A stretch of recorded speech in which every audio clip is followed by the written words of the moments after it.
Now, growing protests across Canada against tuition hikes. The students' protests now spill over from Montreal to Toronto. Toronto protesters gathered downtown in solidarity with their counterparts in Quebec, protesting the high cost of tuition. Canadian students have been organising protests for more than 100 days now. They're challenging the government's decision to almost triple university tuition fees. They're also angry at an emergency law that restricts the right to free expression and demonstrations. Police have repeatedly clashed with protesters, arresting more than 2,500. The government has refused to back down on the hikes despite the unrest. Joining me from Calgary is our correspondent Joshua Blakeney. Joshua, first of all, how serious is the situation going to get, taking into mind the fact that these protests are pouring over to other cities across Canada?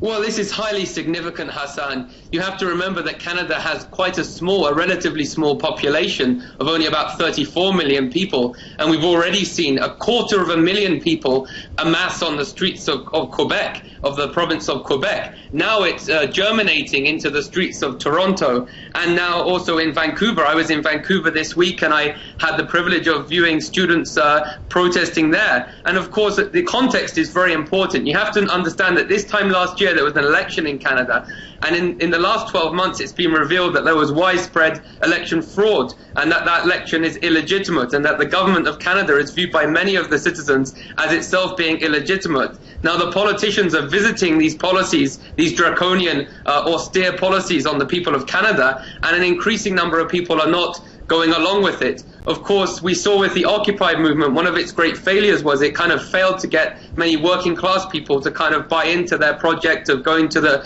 public square in Canada. It was very cold in -30 and protesting through that methodology. But with the students, we're now seeing that kind of middle class Canadians, perhaps Canadians who've never protested before, coming to the streets to join them, because the older generations, of course, fought hard for education rights. In Quebec in the 1960s and 70s, the older generations kind of rebelled against the authorities in that province, and as a result the people of Quebec had education that was half the cost of the rest of Canada. Now if this spreads throughout Canada, as I've just stated, you have to remember students are paying double the tuition fees of students in Quebec. And so I think that if it can spread throughout Canada, you're going to see something quite revolutionary and something even more unprecedented in Canadian history. Indeed, and I mean, if these tuition fees do grow, and of course as the protests grow as well, in the long term, how would this affect higher education opportunities and ambitions?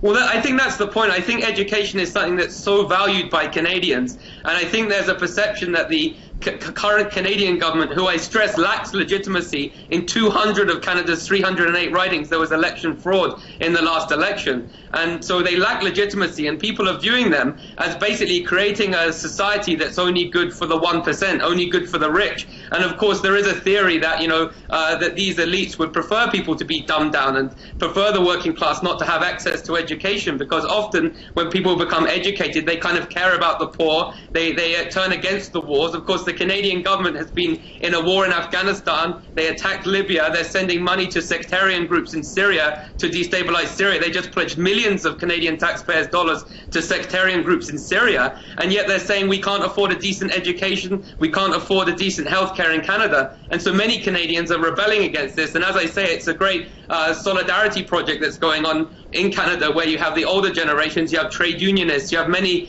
people from all walks of life coming to the streets in solidarity with the students. And I think we're going to see that many issues raised in the future, not just education, but healthcare, anti-war causes, and so on. But I mean, how gloomy is the picture? I mean, what is the likelihood of a decrease in the number of students?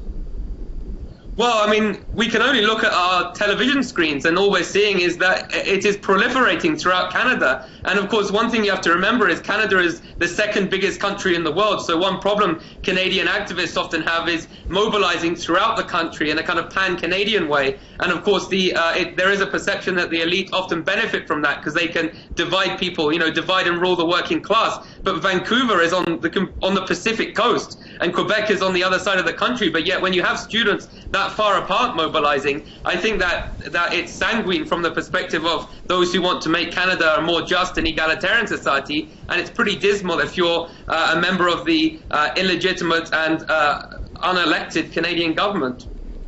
Indeed. Well, on that note, we'll leave it there. Many thanks to Joshua Blakeney, our correspondent reporting from Calgary. Joshua, thanks. You're watching Press TV News. A look at the headlines this hour. In Qatar, the opposition holds the royal family responsible for a deadly fire that's killed 19 people, including 13 children. What has Annan's plan achieved in Syria? The numbers speak for themselves. Dozens of bombings and assassinations, killing 400 people. And CNN is losing its audience. That's according to the latest figures in the United States.